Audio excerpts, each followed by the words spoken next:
नमस्कार दोस्तों, माफ़ी चाहती हूँ वीडियो आने में काफ़ी देरी हो गई है। प्लीज़ आप हमारे चैनल को सब्सक्राइब कर लीजिए। चलिए बढ़ते इस कहानी के अगले भाग की तरफ। कलावती अपने सोच में अपने इष्ट के सामने बैठी रही, पुरानी यादों में खोई रही। जब अमित पैदा हुआ था, पिताजी ने हर्ष होते हुए सबको मिठाई बांटी। भाभी ने अपने पति यानी भैया से कहा, लगता है अब हमारा जीवन तो कला और उसके बच्चे की सेवा में ही निकल जाएगा। अब हमारे पास कोई काम ही नहीं है। कलावती को भाभी की बात अखर गई। 3 महीने जैसे तैसे गुजर गए और एक दिन अमित को अस्पताल ले गई, टीका लगवाए और वहाँ से घर न जाकर रेलवे स्टेशन की तरफ चली गई। अनजाने स्थान के लिए अनजान सफ़र शुरू हुआ। ट्रेन में खूब भीड़ थी। कलावती अपने 3 माह के बच्चे को लेकर गैलरी में ही एक कोने में बैठ गई। अमित भूख से रोने लगा। कलावती ने इधर उधर नज़र डाली और अमित को सीने से लगाकर दूध पिलाना शुरू कर दिया। कलावती की नज़र सामने की सीट पर बैठे एक अघेड़ पर गई। उसकी चुभती निगाहें उसे बेचैन कर रही थी। हालांकि कलावती ने आंचल डाल लिया था, फिर भी वह यात्री जो लगभग 50 साल का होगा कलावती को घूरे ही जा रहा था। उसकी नज़र कलावती के सीने पर थी। कलावती मुड़कर बैठ गई तो वह यात्री भी अपना पहलू बदल कर बैठ गया, लेकिन उसने कलावती को देखना बंद नहीं किया। कलावती असहज हो रही थी। उसने उस व्यक्ति को आंखें दिखाई तो वह बेशर्मी से मुस्कुरा उठा। कलावती आखिर तंग होकर अपना आंचल हटा दिया, अपने ब्लाउज के सारे बटन खोल दिए और अपना सीना दिखाते हुए उस अघेड़ से बोलने लगी, इनको खूब गौर से देख लो। यह वही स्थान है जिनका दूध पीकर तुम बड़े हुए हो। तुम्हारी माँ ने इन्हीं का दूध पिलाकर तुम्हें पाला पोसा है। बहुत देर से इन्हें घूरे जा रहे थे ना। एक माँ अपने बच्चे को क्या दूध भी नहीं पिला सकती है? उस यात्री को कलावती की इस तरह की कोई उम्मीद नहीं थी। सारे यात्री उसको लज्जन भेजने लगे, कुछ सेम सेम कहकर उसका अपमान करने लगे। अगले स्टेशन पर वह यात्री अपनी यात्रा अधूरी छोड़कर उतर गया। एक महिला ने अपनी सीट से खड़े होकर कहा, ले बेटी यहाँ बैठ जाओ, अपने बच्चे को आराम से दूध पिलाओ बैठकर। कलावती, नहीं, आप बैठी रहिए, मैं यहीं पर ठीक हूँ। उस महिला ने थोड़ी सी जगह देखकर कलावती को अपने पास ही बैठा लिया। महिलाओं में एक स्वाभाविक आदत होती है ना, बात करने की। उस महिला ने कलावती से उसके बारे में पूछा तो कलावती ने बताया कि उसके पति एक सैनिक थे जो शहीद हो गए। एक शहीद की वीरांगना के प्रति सबके भाव श्रद्धामय हो गए। सभी यात्री कलावती को सम्मान से देखने लगे। बड़ा स्टेशन आया तो सारी ट्रेन खाली हो गई। कलावती के पास कोई पता ठिकाना नहीं था। कहाँ जाए, क्या करे, उसे कुछ समझ नहीं आ रहा था। उस महिला ने उसे चिंताग्रस्त देखा तो बोली, उठ बेटी, यह ट्रेन अब वापस जाएगी। कलावती, हाँ। महिला, कहाँ जाएगी? कलावती, पता नहीं। महिला, क्यों? घर से नाराज़ होकर आई है क्या? कलावती, पति के साथ घर परिवार सब समाप्त हो गया। महिला, कोई बात नहीं, चल मेरे साथ रहना। कलावती, नहीं नहीं, आप परेशान मत होइए। महिला, कोई परेशानी नहीं होगी, जब तक दिल चाहे मेरे साथ रहना, मैं अकेले ही रहती हूँ। दोनों बेटे विदेश में हैं, पति इस दुनिया में नहीं रहे। अभी माँ से मिलकर आ रही हूँ। अकेले वैसे भी मन नहीं लगता। तुम्हारे सहारे में दिन आराम से कट जाया करेगा। खर्चा के लिए दोनों बेटे पैसे भेज देते हैं, इसलिए किसी बात की कमी नहीं है। कलावती, कमी है तो बस एक साथ रहने वाले की। लगता है ईश्वर ने मेरी सुन ली। एक प्यारी सी सहेली बेटी मिला दिया। आज से तुम मेरी बेटी की तरह रहना। कलावती को उस ममता माई के रूप में महिला के साथ जाने में कोई दिक्कत महसूस नहीं हुई। जब तक कोई ठिकाना नहीं मिल जाता तब तक उसके यहाँ रहा जा सकता है। कलावती उस महिला के साथ उसके घर चलने को राजी हो गई। स्टेशन के बाहर से एक ऑटो पकड़ा और घर आ गई। कलावती उससे आंटी कहकर बात करती। एक छोटा सा लेकिन सुंदर घर था। 3 कमरे, रसोई, बाथरूम, स्नान घर, सभी कुछ था। आंगन में तुलसी के अलावा कुछ फूल के पौधे लगे हुए थे। कलावती को गुलाब बहुत पसंद थे और गुलाब के फूल देखकर वह बहुत खुश हो गई। अमित सो चुका था। कलावती ने उसे एक पलंग पर सुलाया। शाम हो रही थी, इसलिए बिना कहे ही रसोई में खाना बनाने लगी।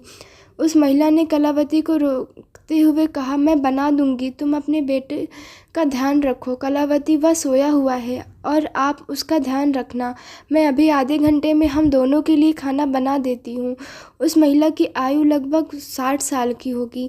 चलने फिरने में थोड़ी परेशानी होती है, जोड़ों में भी दर्द होता है।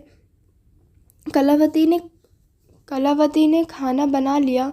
आंटी की परेशानी भांप कर कलावती ने दर्द निवारण तेल से उनके जोड़ों की मालिश करना शुरू किया। उस महिला से आंटी को बहुत राहत मिली। उसने कलावती को सैकड़ों आशीर्वाद दे डाले। ईश्वर तुम्हें हमेशा खुश रखे। एक माँ का आशीर्वाद कभी निष्फल नहीं होगा। कलावती मुस्कुरा उठी। कई महीनों बाद आज कलावती के चेहरे पर मुस्कान आई थी। दर्द से राहत मिलने पर दोनों ने शाम का खाना खाया। आंटी ने पड़ोस के बच्चे को भेजकर बाजार भेजकर अमित के लिए दूध मंगवा लिया। कलावती ने खाना खाकर झट से बर्तन साफ कर दिया। अमित अभी तक सोया हुआ था। दूध गर्म किया, साथ ही 2 कप चाय बना ली। चाय पीने के बाद कलावती की सारी थकान दूर हो गई। कलावती ने आंटी को अपने परिवार, अपने बेटे की बातें बताईं। दोनों का आसानी से समय पास हो गया। अमित के जागने पर कलावती ने दूध पिला दिया और सो गई।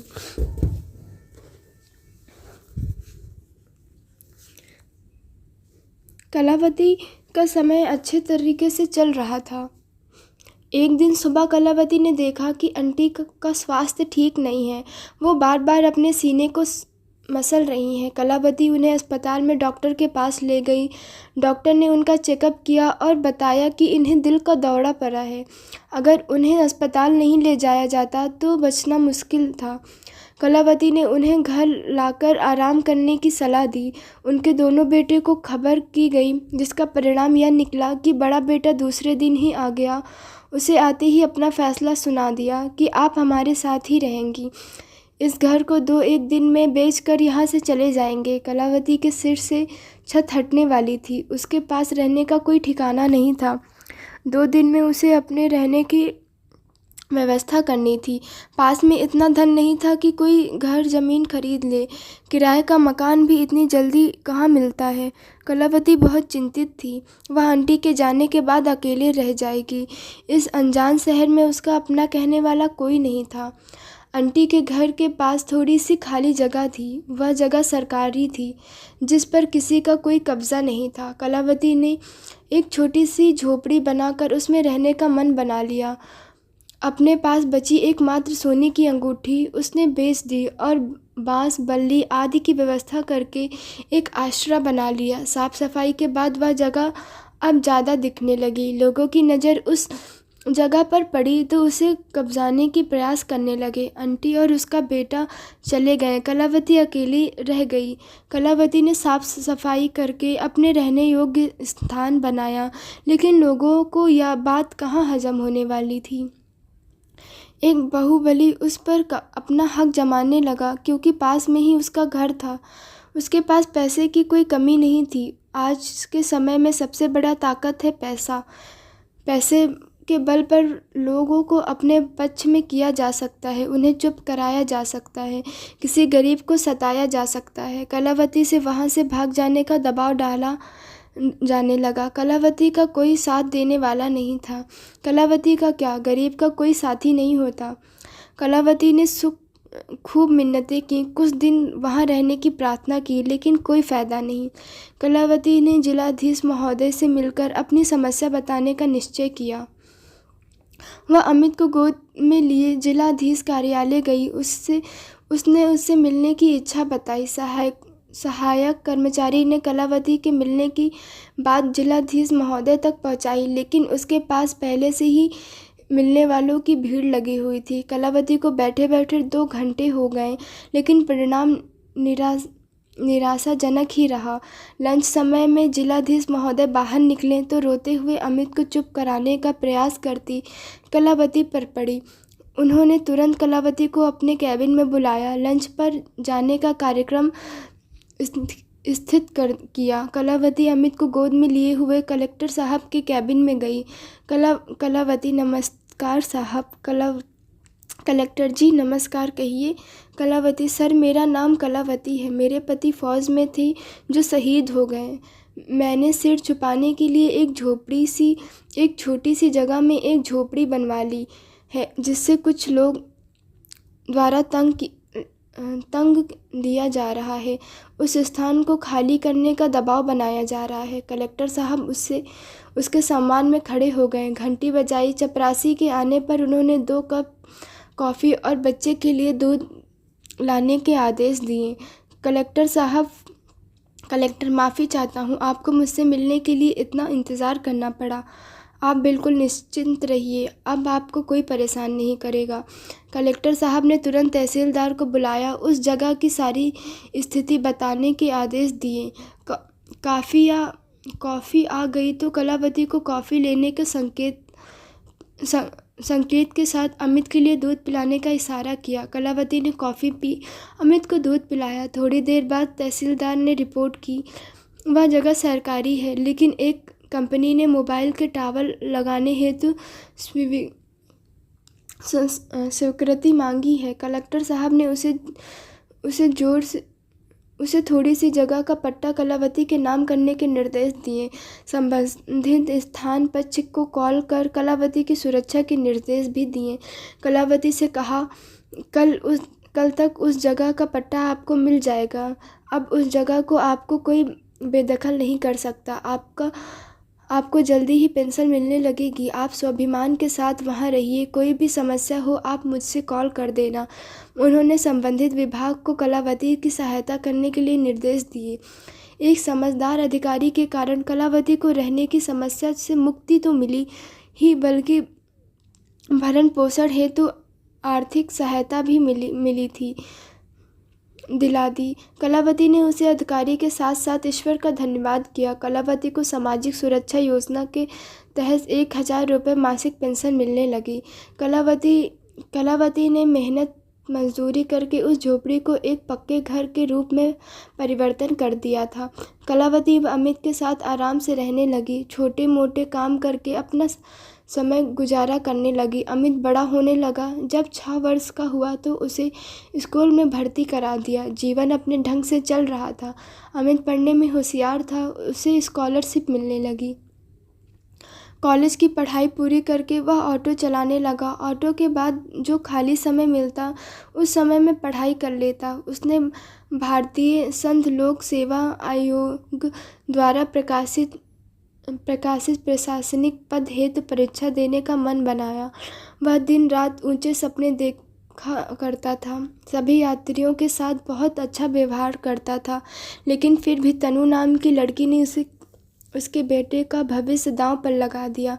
कलावती आधी रात होने पर भी सोने नहीं गई। वह कान्हा के सामने डटी रही।